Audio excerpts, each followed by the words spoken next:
Ladies and gentlemen, it's Thursday, 9 p.m. You're watching the Crawlspace channel. I'm Tim, here with Lance. It's the Gossip Pod. What's going on, everyone?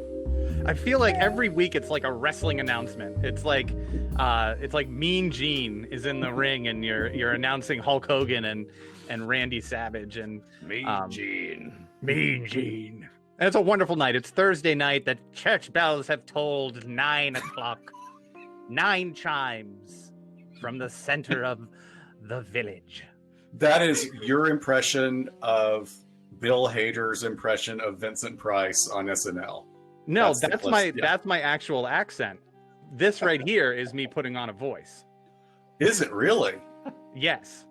I've been working on. Wow. I can slip in and out of it so smoothly. The transitions are so clean. Lance, welcome to the show. They're already calling for your larynx in the chat room. Oh, everybody froze. And we are being joined by Doctors Shiloh and Scott tonight. How's it going? LA Not So Confidential. What's going on? Hey, hello. Hey. Happy Thursday. Happy Thursday, everybody. The week's almost over. Yes. The week's almost over. And, well, do you think that statement there is, does that have any meaning anymore? Doesn't it just kind of blend into one? Like, literally, I say this every week, but Thursday is the only day I'm positive it is, because we do GetVokl. Every other day could be just any other day.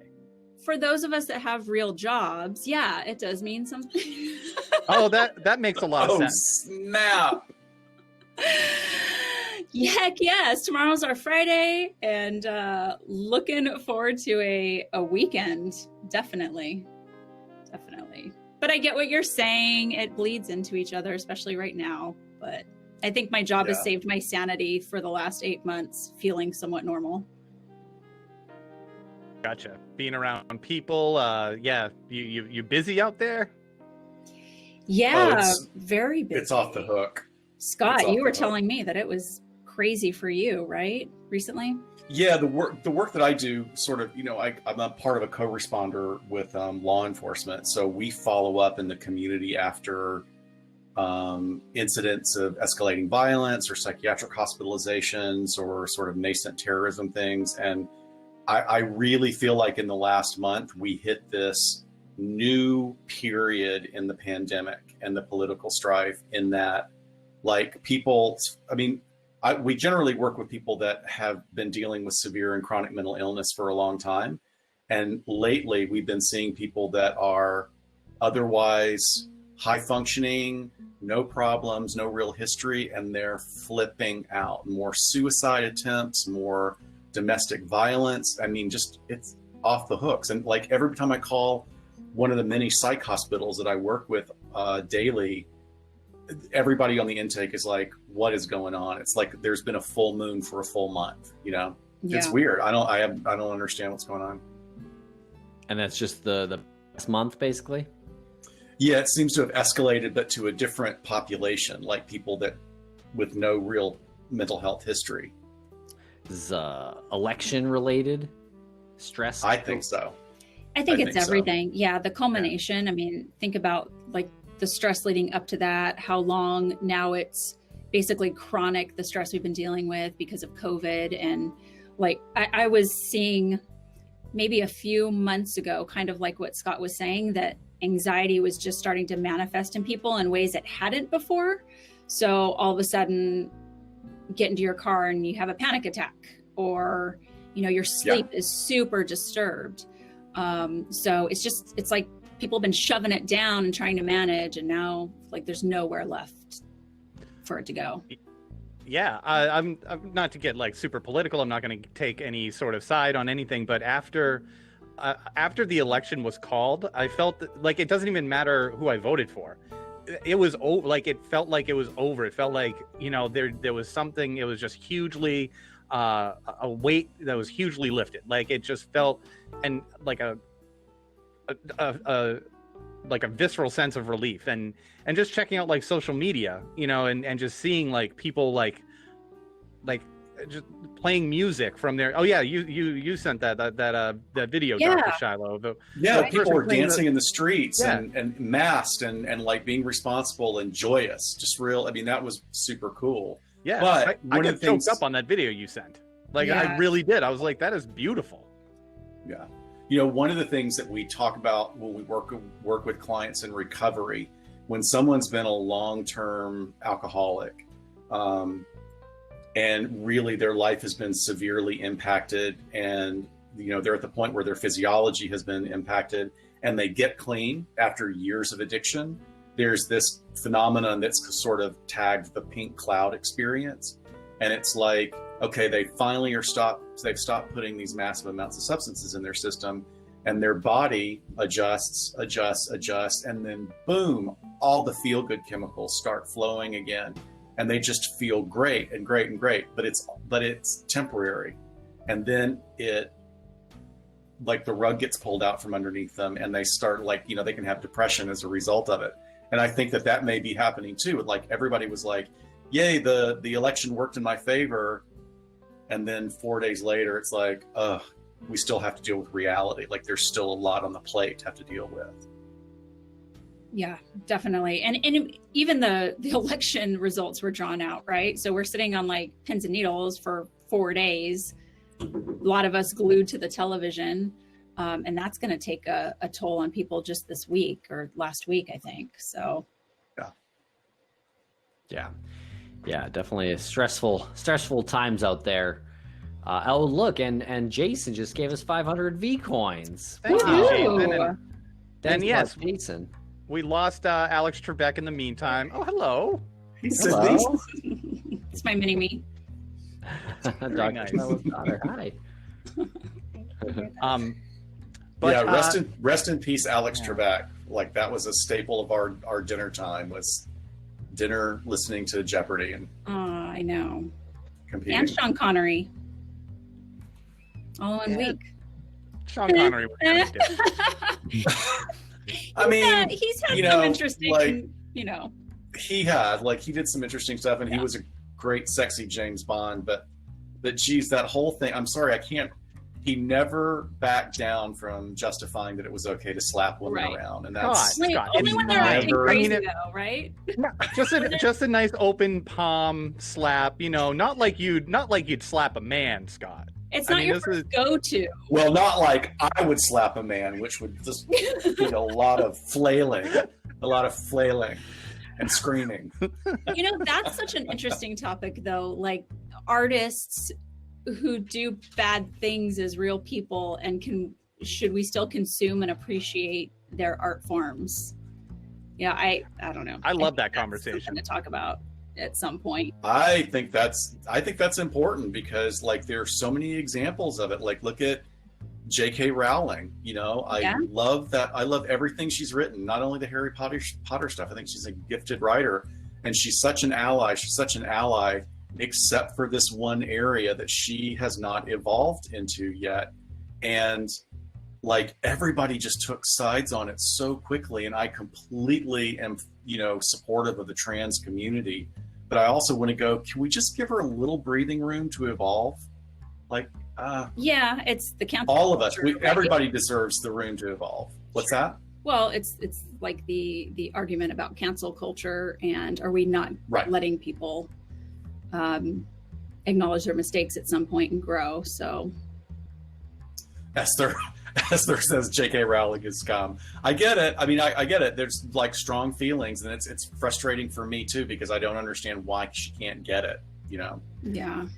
And Mimi G in the chat room just gave us 1,000 V coins. Thank you very much, Mimi G. Wow. At some Very point, we'll nice. figure out how to access the V coins that people have given us. You guys, I don't know how that works. Does anybody know how Bitcoin works? There I could know be how- $1 million I've bought sitting somewhere for it. It's like Bitcoin. Yeah. Yeah, Yeah. exactly.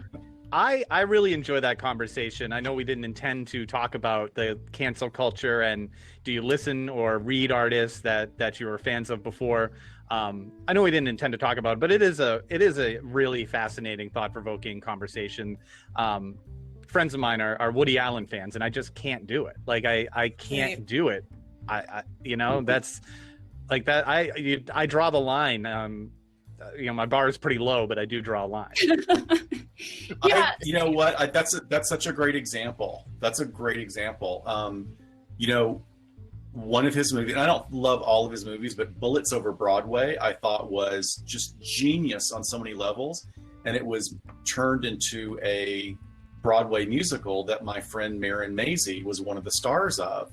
And it got shut down immediately. And it was like, and I mean, I guess I'm kind of surprised that it even, but I think that's a perfect example of like, it's really hard, especially that particular example. Like he's just so gross. It's hard to enjoy his stuff now thinking of who he is. Right. Yeah. And we can say that, you know, there's no hierarchy to types of victims or types of crimes, but I think it's human nature to say that there is. So to say, okay, Sean Connery said this thing about maybe violence against women, and then we compare that next to a sexual predator who preys on children, a la Woody Allen, Michael Jackson, you know, and then we don't have a lot of clarity about some of these. It's not like some of these have been found to be true in a court of law. So I think there's this ambivalence, and we kind of go with our gut in a lot of way. Like, okay, Michael Jackson was the first concert I went to when I was 8 years old and grew up with that. That's a piece of me. So how do I sort of put all those pieces together as an adult, thinking about what he did and working with offenders like that for years? It's a weird space to be in. It is. And speaking of Michael Jackson, can you still listen to him? Yes. Can you still dance to him? Yeah. Yes. Yeah, Tim's like, But yeah. R. Kelly? No way. Wow. Ooh, I was never an R. wow, Kelly that's fan. I just want to. God, that was an interesting exercise. Like, yeah, R. Kelly, no way. Like, You could do it with filmmakers too. Sorry. Yeah, Woody Allen, Roman Polanski, right? I got thoughts on Roman Polanski. First, I want to read Jen's comment before it goes away up really the great. message board. She said, if the artist is still alive and part of the cultural conversation, then boycotts are part of social currency that they can respond to. Gotcha. Dead artists are a different story. They must be contextualized. I love that, and I will steal it, but I'll give you credit, Jen, because I love that, and thank you. Because another example that's kind of current right now and because I was such a geeky teenager loving H.P. Lovecraft. Right. H.P. Lovecraft is this granddaddy of this, specific type of horror literature, and he was a horrible racist, like Sure, and sexist. horrific. Oh yeah, awful. But I love that the show Lovecraft Country is kind of reclaiming it and addressing, using all of his mythos, but trying their best to address, making it a story of Jim Crow in the South and throughout the country. So that's a great kind of twist of the story I think they're doing there. Definitely. And Beck's Bass, Rebecca Sebastian from Dialogue, she asked, why can you listen to Michael Jackson and not R. Kelly? For me, I think it's just the music. Like, me too. I never really liked R. Kelly's music all that much, and Michael Jackson's got so many hit songs, like pretty amazing songs from that I remember from childhood. R. Kelly, not really. Like, he's got that one Space Jam song, that whatever. Yeah. So it was a lot easier to let him go, Definitely. Yeah. And it's a lot easier to see or to demonize him because you see him in those interviews. You saw him in that interview where he like Just stood melts. over. Oh my Best goodness. part. I mean, you just saw him. You saw okay, this is someone who can snap. This is someone who's like masking something. Like, it was easy. You never saw that with Michael Jackson, right? So not like that even matters because it's all repulsive. But Yeah. But I think it's an interesting conversation. I mean, that's a really great point to bring up, like, what triggers us versus what doesn't. And like, you bring up such a great point. Michael Jackson, regardless, I mean, I know people that have been victimized by him, because that was my generation as a performer in LA. But he was also a genius, like a freakish musical genius in the way he conceptualized music and produced music. So kind of having to marry these two things, this great talent with this horrible thing, and then looking at sort of the sequence of how he got to where he is, and knowing what we know about the family and knowing what a monster his dad was. I mean, it's just this intergenerational transmission of trauma that, it's just really hard to sit with. It's a great point about definitely him being a genius, especially being a performer at such a young age and being such an amazing performer. But also, I wonder if he gets a little bit of a pass socially, and just a little bit maybe, from what he had been through and what his dad put him through. I think so. I think that's that gray area, and we know it about Michael Jackson. It doesn't seem like we have that same sort of backstory with someone like R. Kelly, so it's easier to write him off, and that's a more comfortable place to be. Scott and I talk about this all the time, right? You can look at the gray area, which to some people think that it's like you're making an excuse for the behavior. But when Scott and I look at it, we're really looking at how did they get there? What shaped them to the way that they are, and why they did the things they did. Even if we're just trying to learn to apply it to other individuals, to try and prevent recidivism for offenders, it's not excuse making. It's really trying to narrow down these risk factors to try to prevent incidents in the future. And I think you're right, Tim. There's this sort of beloved piece about Michael Jackson, and maybe even we explain it away. Like I tend to think, God, this guy never had a childhood. There was trauma. He might be sexually stuck in some place, and it might be genetic, or some biological basis to it. Doesn't mean it's right. Doesn't mean he had to act on it, of course. But we just, like, there's that missing piece with R. Kelly where we just feel like he's more of like this adult predator. It's also really interesting to hear all that and know that he came from such a disturbing background. His father was an animal, but this is a man who surrounded him. He had people who surrounded him. He made a ton of money. It's just sad that the people that were probably around him when he was at his height were only there to be a star fucker, to kind of ride the wave of Michael Jackson. And no one was like, you need some help. You need, no one sat him down that we know of and said, this needs to be addressed, because people knew, right? Right.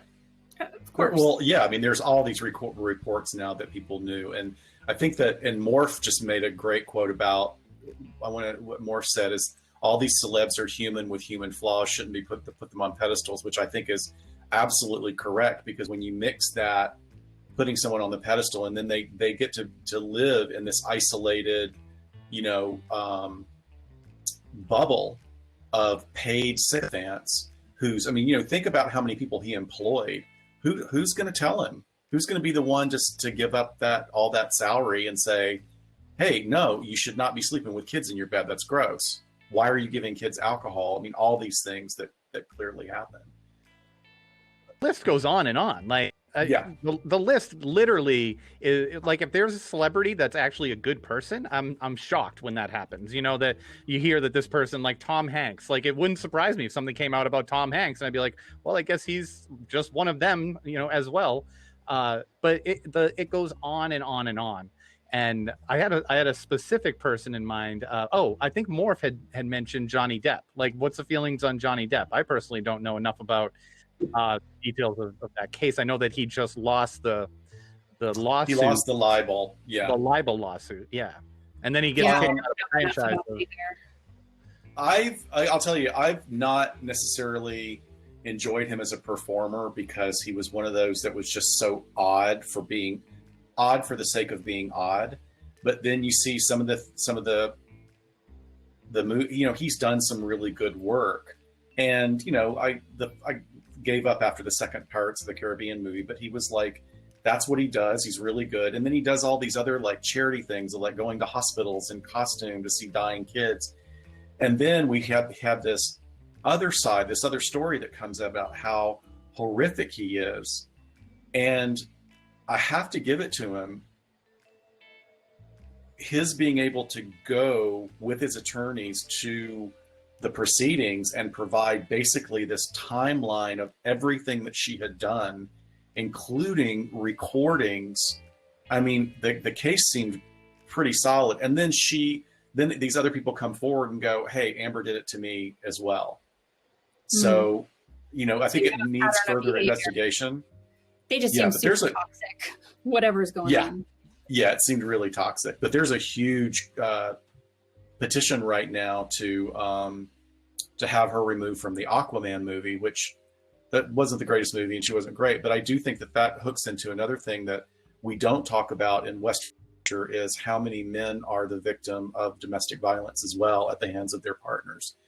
In fact, because people don't talk about it, we don't have a lot of data on it. It's way more common than people think. Yeah, just like male sexual assault.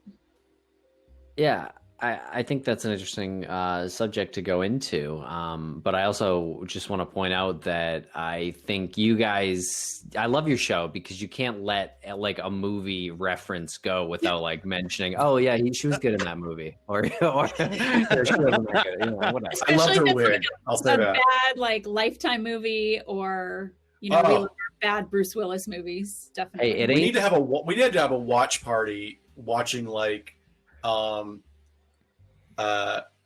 Lifetime movies from the mid 2000s. Like that would be a kick out, like starring Meredith Baxter Birney, or Susan Lucci. That's what you do. Okay. Meredith Baxter Birney. That sounds like amazing. Torture to me. She was the mom on Family Ties, right? Yes. And she played a psycho. She played a psycho in this movie called The Kissing Place, and everybody needs to go find it. It's like fantastic. It was a Lifetime movie? Yeah, it was a Lifetime movie with like twist ending, and she attacks somebody with a claw hammer. I think we. This is great. I think we have a new podcast idea. Just Lifetime, like late 90s, mid 2000 Lifetime movie reviews. Somebody in the chat room right now needs to pick that up because Lance I think that's Scott. a great. I hear I'll do it. I would absolutely do it. No one pick it up. Yeah, we'll pick it up. We got it. Tim and I are just asked, out, but you guys take it. It's interesting. Morph, I can be ambivalent about Quentin Tarantino at times. I really liked it. Once Upon a Time in Hollywood. Yeah, I thought it was great. I thought it was super cool. Oh, it was amazing. I love alternative history or alternative timeline things. I loved that. Yeah, me too. Did you guys like it? I absolutely loved it. I had to go to the theater to see it. Lance, what did you think of it? I haven't watched it yet, just to annoy more. Just to annoy more. Oh man! Call him Moif. In fairness, Moif. I think Moif is Esther, worse Once Upon a Time in Morphe Wood. In Morphe Wood. Yeah, it was great. I mean, I was telling my dad a little bit about it, and I said it's not violent till like the last 20 minutes, and then it's full on Tarantino violent. But it was done really well. So many good people in it too. I don't know why it's like that. His violence to me is intoxicating. I don't know. I don't necessarily enjoy it in other genres or other directors, but I don't know if it's that his is cartoonish, Jen, because it's cool as fuck. Yeah, right. I guess basically. So. Yeah, he makes it stylish. I remember just seeing in some movie magazine, seeing the still image of Harvey Keitel in Reservoir Dogs with two guns. Yep. Just that when he shot through the cop car in that scene, and I didn't even read the review. I just saw that, and I had never seen a movie character holding two guns before like that. Yeah. And I was like, this is cool as fuck. This is great. Yeah. Nothing more badass than that. Right, but in some weird way, it doesn't glorify it. You know, I guess it does glorify violence, but it's so brutal. It's like I don't really want to be a part of that type of, like, I wouldn't watch that and be like, well, I'm gonna go shoot up a cop car with 2 guns now. Like, that would never cross my mind. I don't know. Right, because it looks so cool. You're like, I could never be that cool doing it. Right, I could never be that cool psychopath. Right. Just put on a suit. A skinny tie. Skinny tie. You're all set. Yep. Very 90s. What color would Lance be though? Oh, for his name, Mr. Would he be Mr. Mauve? Mr. Puce? Mr. Periwinkle? Yeah, Mr. Periwinkle Blue. Oh, that's funny. So, you guys wanted to talk a little bit about Thanksgiving crimes tonight with the holiday season approaching. And can you tell us a little bit about where you're heading with that? Well, gosh, Shiloh one kind of has a great classic one to start with. I think it's timely. You know, we talked about the stress that people are under with COVID, with the election, and holidays are like always incredible stressful times. Scott and I see, you know, an uptick in people just trying to cope around this time, and suicidality, depression, anxiety, all of those things go through the roof. We become very busy at this time of year. People really have a hard time. And that's always going to translate into some sort of culmination that might end up with a crime happening. Even just with COVID, we know that all sorts of domestic violence and violence that happens in the home, especially, has really taken off, unfortunately.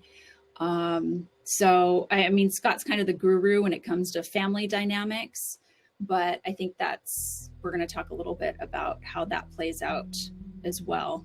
Anything you want to add before we get into a case or two? Well, do you want me to start with sort of the holiday stress and sort of the why? Yeah, let's do that. So it's very interesting because when you do a dive into about the types of stress that come out during holiday, you know, there's this myth that suicidality goes up during Thanksgiving and Christmas holidays, and it actually doesn't. Around the world, suicide peaks between April and August for some reason. I couldn't find out research that indicated why that happened. But regardless of the suicidality, there is, like, everyone reports, like, over 50% of people polled all talk about, like, this increase in stress during the holidays. And the biggest reason that comes, there are 2 main drivers for that. And one is that our media has been feeding us this image of what the holidays are supposed to be, and that it's this sort of Norman Rockwell type painting, or that it's supposed to be sort of like the Hallmark movies. You know, the Hallmark movies they generate 50 to 70 movies each year about the holidays that are basically the same story over and over again, and everything, you know, there's like a minor challenge and everything works out and everybody's nice and everybody gets along. And that's just not the reality for families. You know, we're a very textured culture here in the West with a lot of different influences. And, you know, when families are not necessarily as homogenous as they used to be, there's blended families, there's all different versions of families as opposed to what we used to call the nuclear family.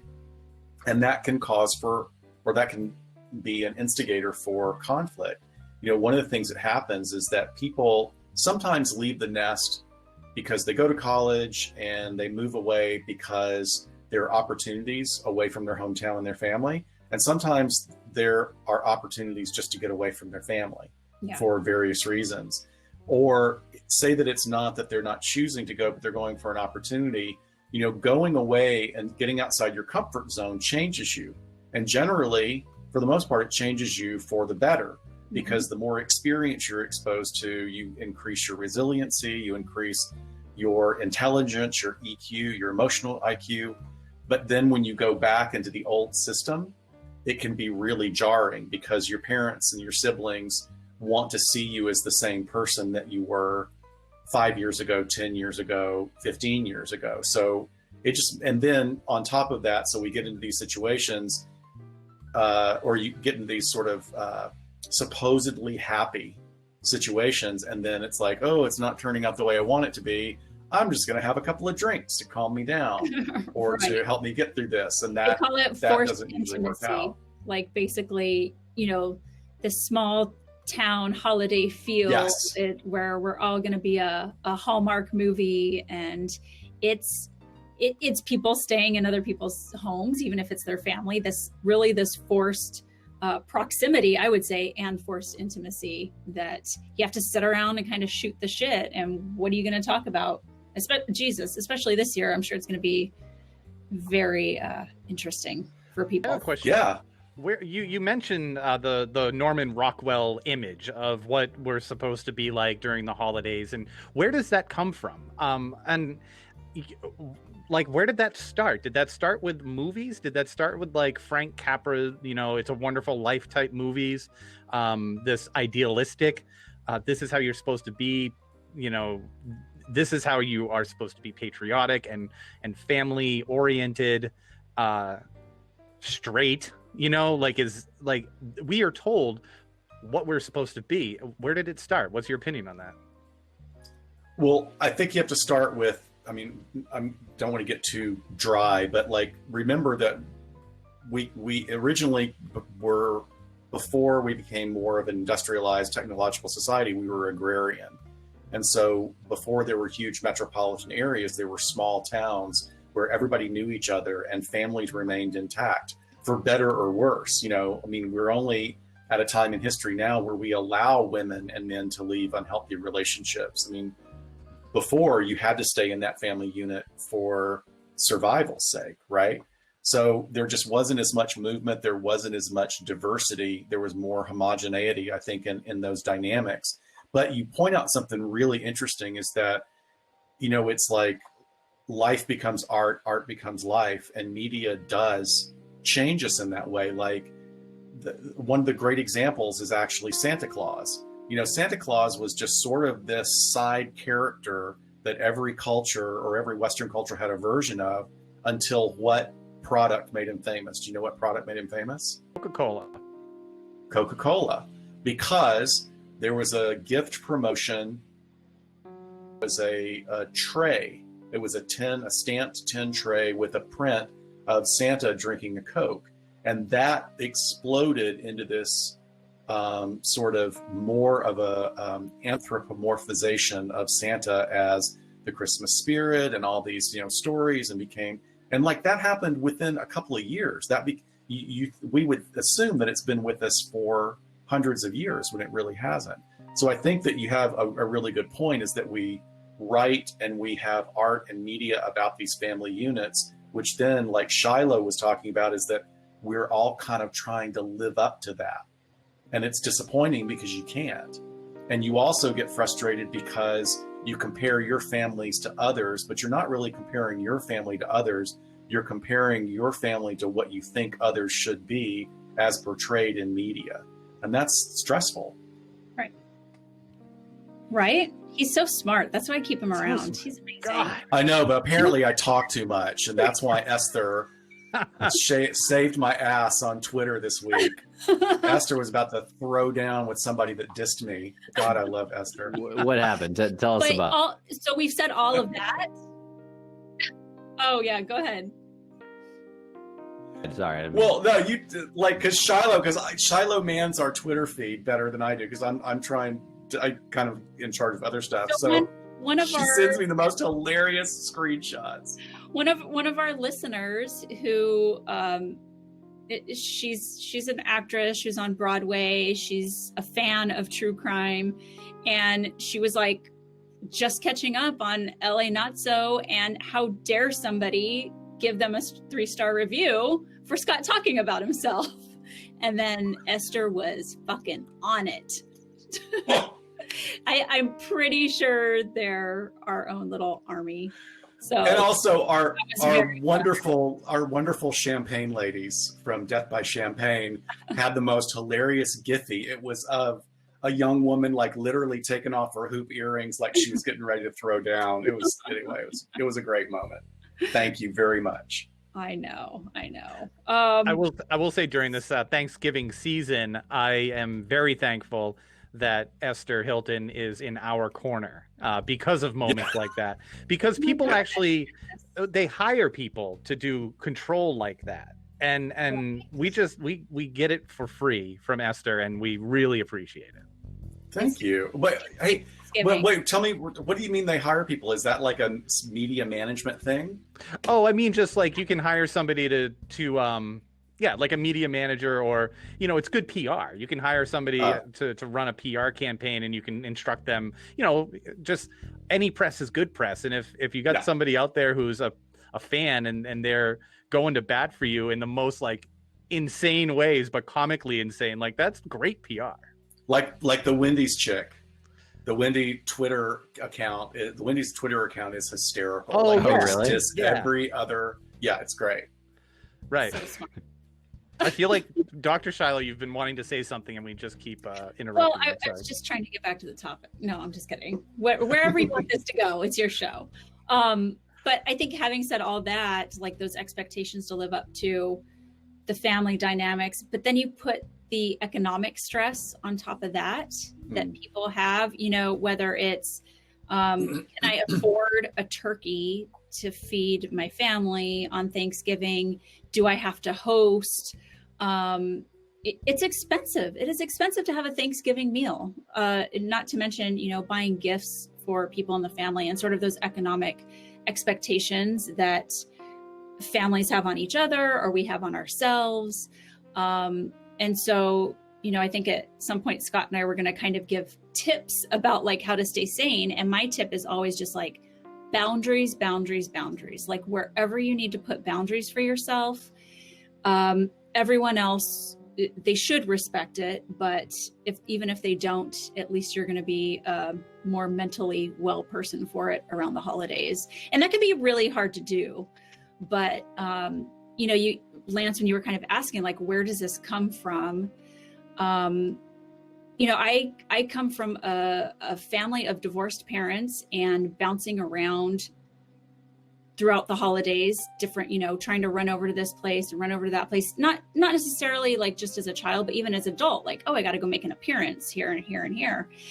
And when I got married, I told my husband I would love to just like leave the country for Christmas. Like that's my dream, to just have no expectations and go. And 2 years ago, we finally did it. We were like, we're going to Belgium. That's like the most Christmassy place I can think of. I'm going to ice skate in the middle of, some old Gothic square and do it. And sorry, you guys don't get to see us for Christmas. And it was fine, So boundaries, you gotta put them up where you can. Boundaries and walk away from conflict whenever you can. Yeah. Oh, come on. I'm going to be throwing gravy at my aunts and uncles. Hot gravy. Well, how do you set up the boundaries without? Because I feel like in my head I would have the boundaries, and I'd go to my family, and in my head it would be so polite. I'd be like, this is a very reasonable thing, but it would come out like really demanding. So how do you do that without starting the fight right away? Well, there are two things. One is that first recognize your triggers. Like, be self-aware enough to go, okay, cousin so-and-so is going to come up to us and start asking, when are you having kids? Because they do it every single year. So just prepare yourself, and like being aware of your triggers and knowing what to expect. And that's a great sort of precursor and preparation. And then the other one is, instead of focusing on what the problematic individual is doing or saying or thinking, focus on your own behavior. What do I have control of in this moment? What I have control of in this moment is I can excuse myself to go pee, or I can excuse myself to go take the dog for a walk, or change somebody's diapers, or whatever, or stir the gravy. But walking away and just kind of, a half smile and a nod of a head, and I'll be right back, and then just never go back. Well, but I think that's a great tactic. I think when you're really setting up a true boundary, though, like for me, I didn't want to have children for a long time. So that was a huge trigger. And Scott actually defended me one time in a workplace on that. But I think I did? actually, yeah, our supervisor came in and was like, when are you having kids, Shiloh? And you turned around and you said, you know what? That's really discriminatory that you're asking her that. And I was like, Oh my God. this guy. He's You know got so who many it was. good deeds. He's Well- just forgotten them. I know. I This, know. this is an amazing moment because Scott didn't even remember that moment. This is great. Yeah. And I was like, yeah, it is discriminatory. And she didn't know what to say. But, you know, I think at some point, year after year, I would want to say to that person, hey, you ask me this every year. I might even be preemptive. Like, you know, they walk in the door and say, guess what? I know what you're going to ask. And my answer hasn't changed. And it actually is getting a little bit annoying, or it's making me fill in the blank, like whatever the feeling is. But to actually, that would be like putting up a boundary rather than just trying to avoid it. And that's really hard. And people are going to push up against it, because when you put up a boundary that didn't exist before, people lose their minds. They don't know what to do. They're like, wait, what? Like they react very strangely. You just have to stick to it. And usually they'll fall into line. I can tell you guys one boundary setting intervention, but how many people do we have on audience right now? We have a good Like portion. a million. So everybody that's listening to this, Million. everybody that's listening to this, like, I'm totally serious when I say this. And it's an incredible intervention. And sometimes it can turn into, it's a nuclear bomb. But it has worked for me a lot. And I'm just preparing, when you use it, you have to be sincere when you say this. If somebody is coming at you with, like, say it's not even somebody inquiring about something personal, like Shiloh was just saying, but they're just bombarding you with something that's political or religious or something that, like, you know, you have very different beliefs about, just very calmly say, what is it you want me to do with this information? Love But it. don't be, well, what do you want me to do with it? Because then when Right. I come back, I want you to take it and shove it up your ass. you Okay, know? can we do a little role play? Can we? Yeah. Can I try it this way? Yeah. What do you want me to do with that information? That's perfect. But you got to do your hands like this. Negative. Don't say it like Okay. that. Don't get all up in their face and make fun of them like that. So just Right. say, what would you like me to do with that information? And then wait for the. It's definitely about the delivery, because there's something similar to that works in negotiations as well. Actually, whether it's like crisis negotiations or a business negotiation, you say, they make a request of you and you say, how do you expect me to do that? And that can come out really rude if you say it, how do you expect me to do that? You know, it's all in how you're saying it. But if you say it really sincerely, one, they won't know what to say and they'll just sort of back away, or they'll tell you what they expect, and then you can kind of start tearing that down, because it's usually going to be a ridiculous ask. There's such great books out there that focus on exactly what Shiloh's talking about, which is the choice of words. So in that situation, you could say, help me understand how I can fulfill your expectation. Help me understand how I'm supposed to make that work, because I'm really having some trouble doing it. But you know, with what am I supposed to do with that information, or what would you like me to do with this information? What you're doing is actually redirecting, because you're taking the narrative or the conversation away from the subject that they chose and into a personal interaction of, like, you're asking them, like, what is it you want me to do? Like, and now they're placed in a difficult position of like, I want you to change your opinion. Mm-hmm. Well, Yeah. Can we do a little more role play? Can I Please, answer that question now? Yeah. Okay. What would you like me to do with that information? I would like you to stop being a fucking idiot and live your life better. How Is that how they talk in Wormtown? That is. so? Help me understand something. Help me understand how I'm being a jerk. How am I being a jerk to you? Are you serious? Is this guy serious? See, that's a classic tactic right there. enlist the help of other family members to make Right. sure you're serious. Like, classic. And also, I'm channeling very Boston. Yeah. Hometown. yeah, characteristic. Yeah. Very good. I feel like there's one word that I would end up using that would absolutely ruin the whole thing, and that's the word exactly. I think I would end up accidentally saying, "What exactly do you want me to do with that information?" Which would completely destroy the purpose of it. It's how you say it. I think it's how you say it. And if I add the word dipshit at the end, what exactly do you want me to do with that information, you dipshit? It And depends we're on talking your about That- mashed It potatoes. depends.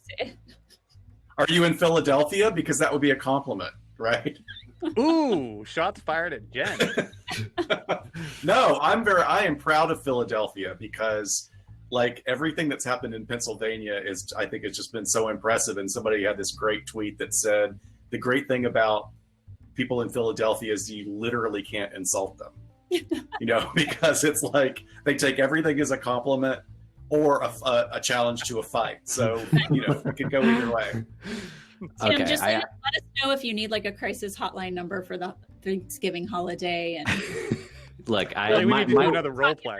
Yeah, I'm about to do another role play, but my way to cope with this is just I'm not going anywhere. That's basically my way to cope with this There this you year.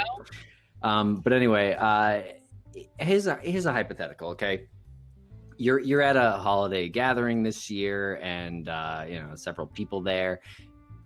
An aunt of yours starts talking with you. Oh, masks. Oh. And, it's not your favorite aunt, right? You have a favorite aunt. You have a cool aunt, obviously. This isn't that one, okay? And that's important here in this hypothetical. And she starts talking about masks. She doesn't wear masks for the virus. She doesn't even believe it's a virus. And she's definitely not going to get a vaccine. What do you do then? why is she at Let me your let house? Shiloh take it Place? COVID is a great excuse to not have people over this year. I think it's going to save a lot of these issues we're talking about, small gatherings, right? But she doesn't care, so she's just going to come over anyway. She's going to knock on the door. She's going to be there without her mask. Yeah, I think that's a particularly difficult example because, like, let's just change it to, I don't believe in Ebola. Right. She's like, I don't believe in Ebola. It's all a big hoax. But you really shouldn't be in a room with someone with Ebola, right? And same thing with this for right now until we have a better understanding of this virus and, other things. Like I'm not sure that's the best environment for you to be in. And that's easy because you don't have to agree with them. You're talking about the safety of your life and your loved ones' lives and your kids' lives. So, And if that doesn't bye-bye, work, just Auntie. take the gravy out of the microwave and whip it right at her Toss face. it their way. There you Yeah. go. Yeah. So you guys want to Or hear about... get your wife. Go ahead. Oh, I was just going to say, do you guys want to hear about some Thanksgiving crimes? Yes. Yes. I also just want to throw out that the other part of that hypothetical was what if it was your favorite aunt? I feel like maybe it's kind of relating back to our earlier conversation. Maybe you take it easier on the favorite aunt. Anyway. Do you want to schedule a session later, Tim? Is this where we're going? I think Hey, this isn't specific at all. some. Okay. You know what? Here. I do have a quick response to it. And if it's your favorite aunt, to be able to frame it with, Susan, I love you. You're like one of my favorite family members. You've always been great to me. You've always been great to my family. I cherish the memories I have with you. And you know what? You may actually be right.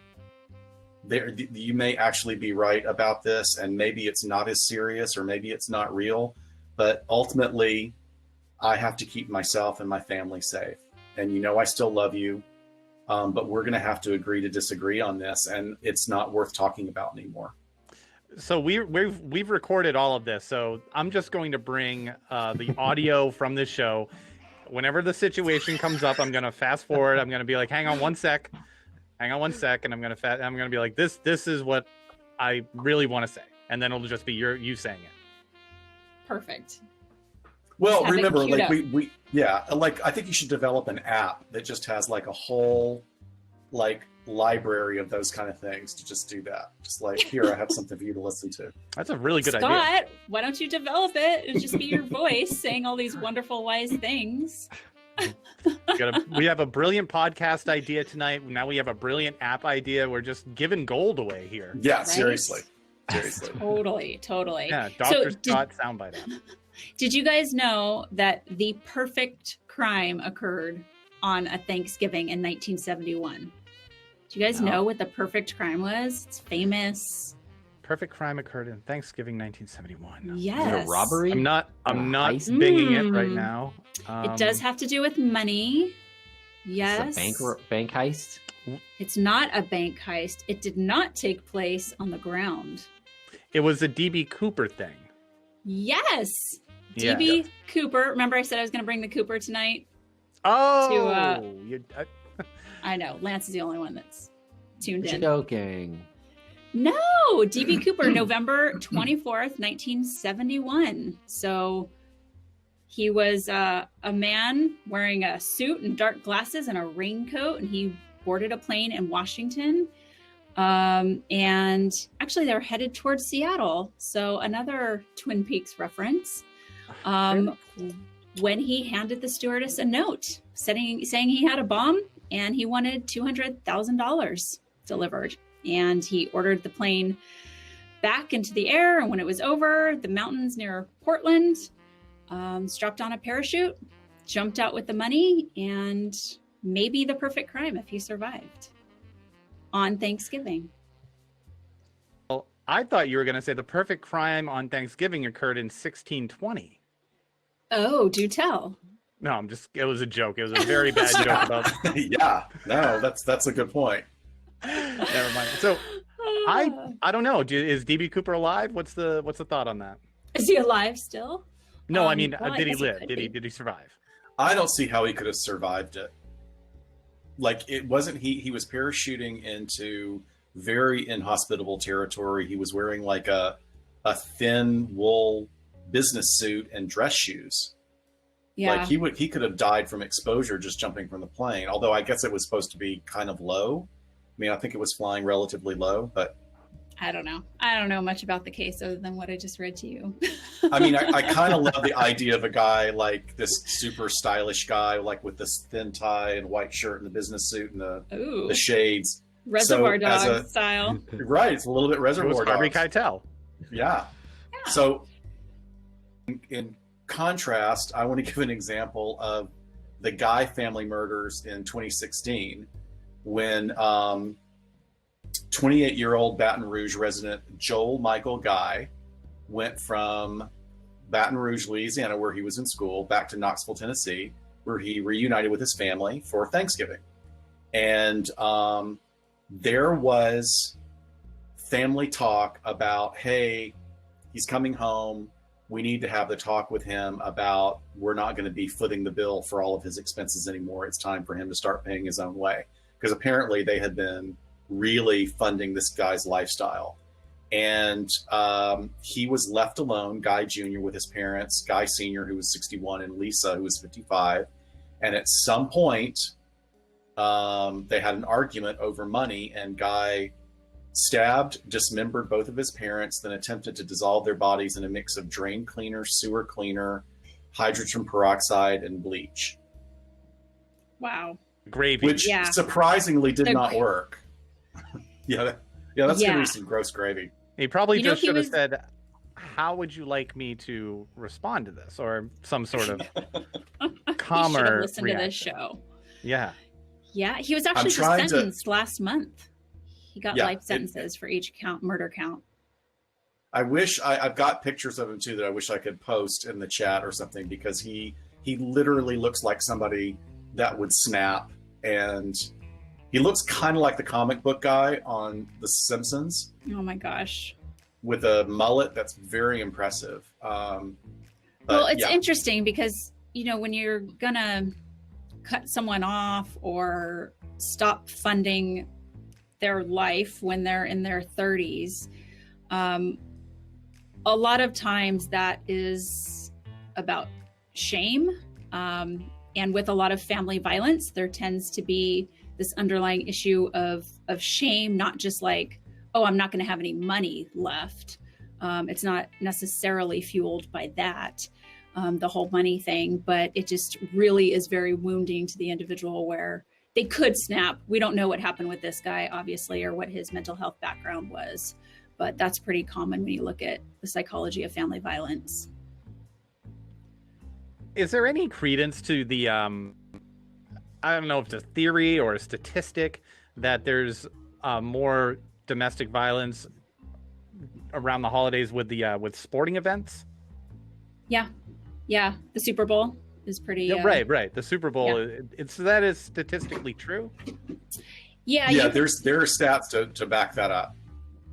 Yeah, there are. I mean, it's kind of a combination of alcohol consumption, the family being together, like all day alcohol consumption, usually heavy amounts, arguments happening, that sort of thing. Yeah, but Jason says gambling. I could see gambling being a big factor. Sure. Yeah.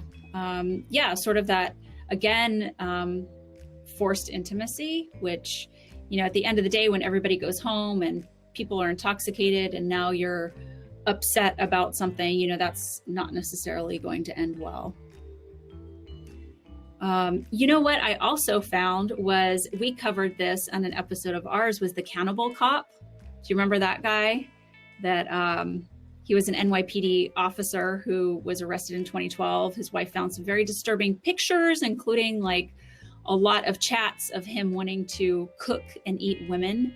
And infamously, in one chat room, he boasted that he was going to have girl meat for Thanksgiving that year. So I thought that was super creepy. No, he never engaged in cannibalism, did he? No. Correct. Okay. Yeah, he was arrested and convicted, and a judge overturned his convictions because essentially, I mean, it's that thought crime fantasy situation. He didn't actually commit a crime. They tried to get him on conspiracy. But didn't they? I think Mosquito Motel is saying that he did 22 months, and I can't remember exactly, but I thought they got him for accessing, because he was stalking and getting information on 5 to 7 women and using police databases. Right. That's the only conviction to identify who they were. That's the only thing that was stuck. Yeah. Yeah, exactly. That's going somewhere probably. That's escalating though. Term is affluenza. Somebody was talking about that we wrote about, like rich kids. Mm-hmm. Somebody in the chat room. Yeah, affluenza was the subject that we did on, which I think has what Shiloh was talking about, that sort of the shame attached when the rug is pulled out from under people that have been really just kind of babied and entitled a lot. Yeah, definitely. Yes, it was Abby. Yeah, that was asking. Okay, so if he didn't use the police database to access this information, would he still have been incarcerated? Probably not. So like I said, they tried to get him on conspiracy basically when he and another person were either planning or fantasizing together. It's hard to prove, right? But for conspiracy, you just need more than one person planning a crime, essentially. And so that's what the judge ended up overturning, was that conviction. And then the one that stuck was using the police database for something personal, which was, that's easily provable. So it's interesting because you could say, I'm doing a research paper, or I'm writing a project, I'm writing a book, and this is just my way to research it. I mean, I wonder how far he went with that, or I wonder how far he would have gone with that had he not been caught using the database, because that's sort of the crime there. That's the ultimate question. And the excuse of doing it for research is one I heard all the time with working with child pornography offenders. That it was research for a project, or like Pete Townsend from The Who, when he got busted with child porn, he said he was researching basically the crimes that happened to him as a child, and that it was for his like autobiography. Very, very common excuse. For God's sake. Bullshit in Pete Townsend's case, you think? or just in any case, I mean, because he's probably downloading. You don't look. You can do plenty of research without getting those images. That's a totally lame excuse. Lots of academic journals out there. It's ridiculous. Any other common excuses there? Oh yeah, that it just popped up like spam on the side of their computer somehow. Gosh, I'm trying to remember. I think I did a whole like top 10 list in our episode, Scott, of the most common excuses. That they like downloaded a zip drive of what they thought was legal pornography, and then there ended up being illegal pornography in there. There's a whole lot of it is hard to prove intent in a lot of ways, but then with computer crimes, the evidence is right there. So ugh. Yeah. And he's a very overrated guitar player. The Who's very overrated. I mean, so that was an easy go. one to give up on. I thought it was, I mean, I know that we've talked about this. We had a conversation with Rebecca about this, about the Cannibal Cop being at one of the conventions. And I was not there, but I find that quite controversial. Like there's a point in what we do in this milieu, which I think is actually really valuable. There are things that we're doing with these podcasts, as our gigs or our side gigs or our hobbies. Like there's actually great work being done and education that's being provided through the ethical use of this information. And for them to promote him, just have some really strong feelings about it. I don't think that, and also what makes it worse is that this is how he now makes his living, is he's writing novels, or he has written a novel about this subject. So like fantasy novels. This is incredibly cringeworthy for me. Yeah, it's a very interesting topic. So much about our social justice movements are not convicting the wrong people or innocent people or people who haven't done anything to cross those lines. And when you're talking about fantasy and quote unquote thought crimes, it is scary. Like Tim's saying, like, are they escalating? Are they building up to something? But as many assessment tools as we have and the science and art of psychology, predicting human behavior is just really, really difficult to do. And it cannot be done well. And I came across that a couple of times with people who were convicted of crimes that were, maybe something obvious with a lot of evidence, like child pornography possession. But then they had some really stiff sentences because some of the content of the things that they were writing about were similar, like Cannibal Cop. And I would sit and talk with them about like how much of this is fantasy and explain this to me. And there is a whole world out there. It's almost like, who can come up with the most twisted fan fiction in a way. And there's things I think we don't understand about the dark taboo behaviors that people engage in, especially on the internet, whether it's like a competition or sort of just very twisted mindsets that might not actually be intent to do this in real life. Some of the excuses that you hear are interesting to me. Have you ever had anybody blame their kids for it? Like my kid had the computer? Oh, yeah. Yeah, I have actually heard about that. And I think that would be extremely rare. But anecdotally, I have worked with offenders who started looking at that type of content when they were children themselves. So, especially this generation, they're online, they're finding things. If they have parents that are not as savvy about it, and at 9, 10, 11 years old, they're jumping online looking at sexual content, and they're very savvy at the parts of the web that they can get to, it actually kind of grosses them out to see adults engaging in that behavior. And so when they see an age mate I know this isn't like our normal typical audience, some of these people. So I don't mean to be callous when I'm talking about this, just clinical. But when they see an age mate, it doesn't seem as weird or wrong, if that makes sense, or at least they're curious about it, right? So they could be starting to look at it. And the more they consume it, they continue to look at younger ages even as they age. So it's interesting. I think that would be very rare.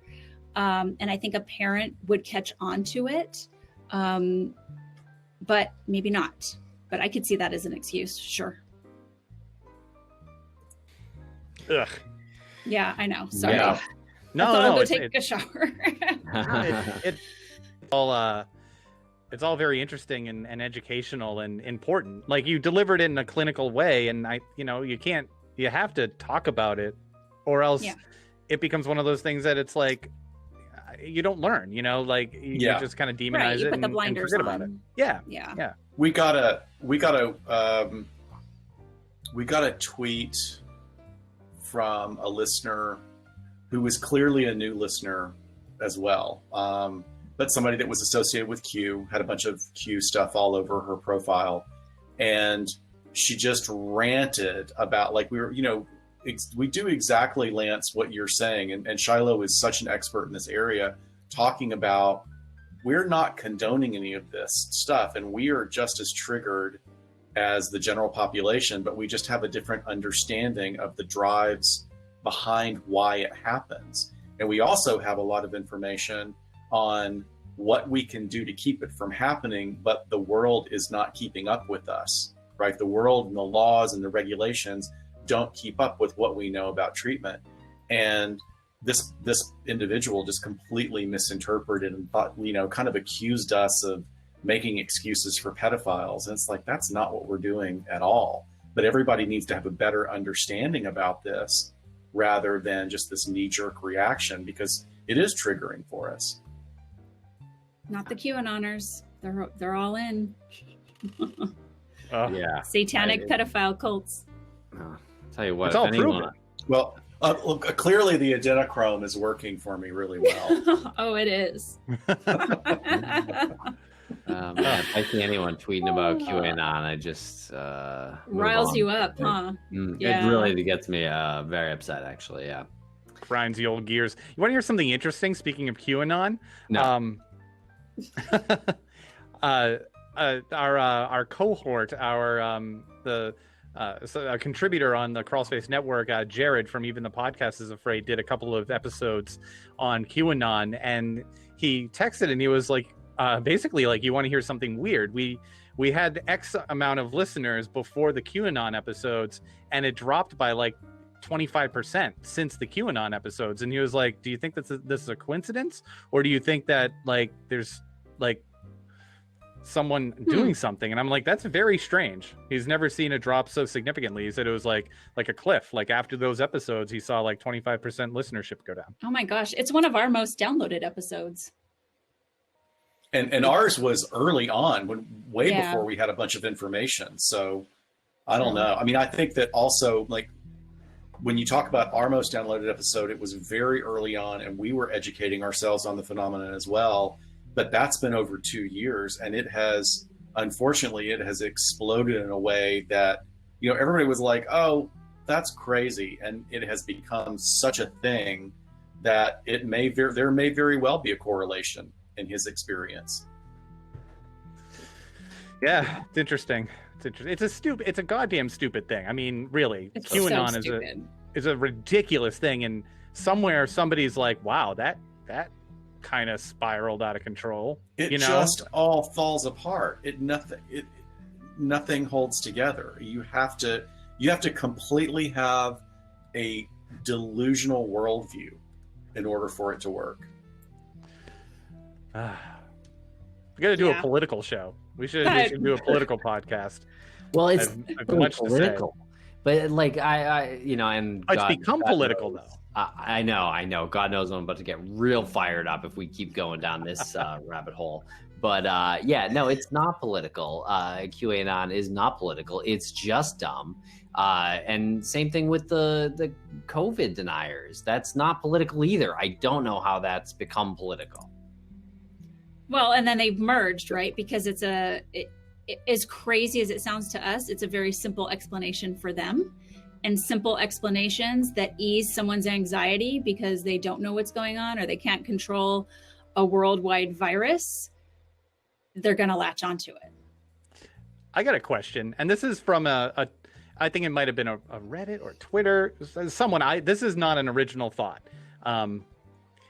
Why is it that people in this country are so willing to, the same people that are so willing to pick up a gun and fight for this country when the country says you need to fight for us, won't put on a mask when the country says you need to put this on because this is an equal threat. Like this is a type of warfare. This will save your life.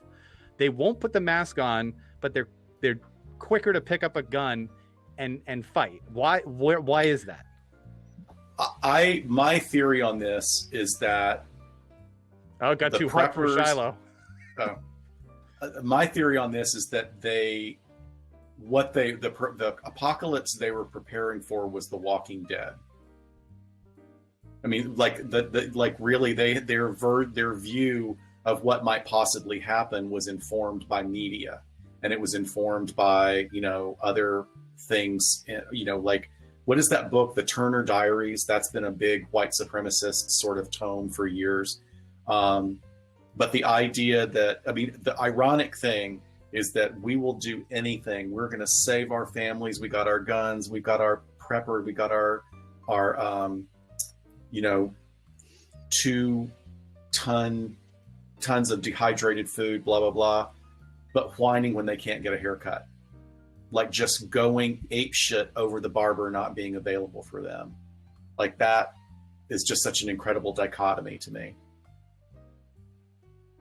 Fairness, it would be a tragedy if you couldn't get to the barber, I was going to Dr. say Scott. Yeah, because your hair is looking extra good tonight. Yeah, and we would all understand. Like, we would all understand if you were out there with a sign and banging on the barber's window to get in there to get the haircut. We would understand if it was you. We'd be like, well, yes, he needs... That's what I'm doing right.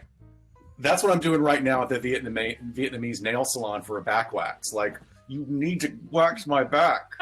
How do you like the back wax thing? I've been really weighing this for a while. I've been considering. It feels awesome. You feel like a dolphin in your clothes. It's fantastic. Oh, I'm God. fine with the hair up here. The dolphin again.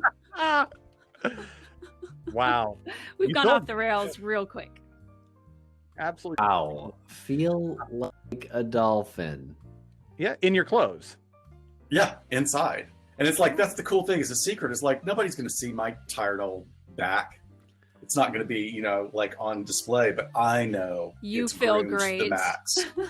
I know it's groomed. That could be another way to, I guess, diffuse any potential tense conversations at Thanksgiving by simply saying, you know what?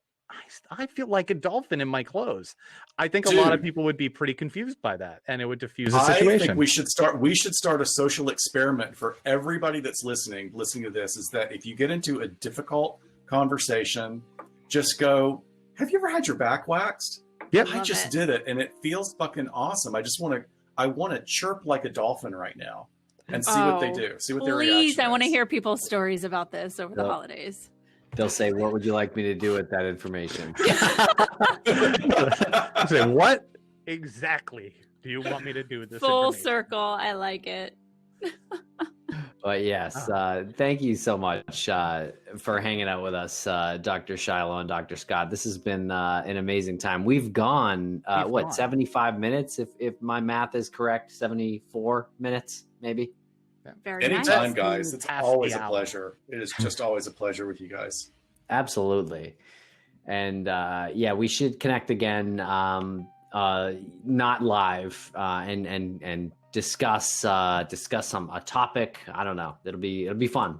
Yeah, let's do it. What we did tonight. Yeah. Throw something at us. We'll be on. Well, Mimi, let's do a whole male grooming episode. Let's do a male grooming episode and give like the gay versus the straight versions. You guys can give the straight version, and then Shiloh can be our moderator. Sounds great. I'm still learning She's about like, that was so you were so unenthusiastic at that show topic, Shiloh. What do you want me to do with that information, Scott? Callback. I love it. All very fair. Well, it's been another great night, everyone. Thank you so much to the chat room, everyone hanging out with us tonight, hearing this conversation and interacting in the chat room. Yes, I want to ask. We got to field this question. The Wednesday before Thanksgiving, we're considering having a special show instead of the True Crime Thursday. We're going to push that back to Wednesday, and we just wanted to put that out there to people in the message. What do you think about that? Are people going to be traveling? Do you think that we'll get some attendees? Because I'm here. Yeah, it's going to be great. It's going to be a special one, and I'm going to give a little hint, but we can't really say too much because the pieces have not come together fully yet. There's communication between law enforcement and another organization that could have significant impact on a case that we've talked about in the past. And all we got to do is raise just a little bit of money to make it happen. Yeah, I think everyone's here for it. Let's do it. Yeah. I think you guys should, for sure. Yeah, great. So we're going to have a new episode coming out next Wednesday, and it's going to be all about politicians accused of homicide and the psychology of what it takes to be a politician. So I hope people will be here for that too. So politicians accused of homicide. Spill a little of the tea on that. Name we one. cover two cases. One is older from the 60s, Scott. If you say Ted Kennedy, we're ending this broadcast. Bingo. You know we're in Massachusetts. I know. We're a hop, skip, and a drive over a bridge to Chappaquiddick. That's right. We are covering Hope you make it. That's yeah. No, good. I appreciate that. That's good. Great. Yes, Yeah. that will be one of the ones we're going to cover, and the other one's pretty infamous as well. So we'll let people tune in. All right. Great. That's a good Wait. topic. You guys are the best. You guys are the goddamn best. The bee's knees, Lance. So much fun. They are the bee's knees. They are the cream of the crop. Look, also, I got a challenge coin today in the mail from my favorite district attorney from the East Coast. It goes with my other coin. Woohoo! Oh my gosh. Yes, I've got them as well. Feel great about man. it. They're lovely coins. LA So not many so coins. Very cool. All right, everyone. Well, thank you so much. Make sure to check out LA Not So Confidential. There's a link in the chat room. I'm going to put it here again. You can check out your favorite podcatcher to listen to them on. They have a great show. And thank you so much for hanging out for another Thursday night. We appreciate it. Cheers, everyone. Happy Thursday. Have a great night. Get All right, prepared thank for you. Thanksgiving. Stay calm.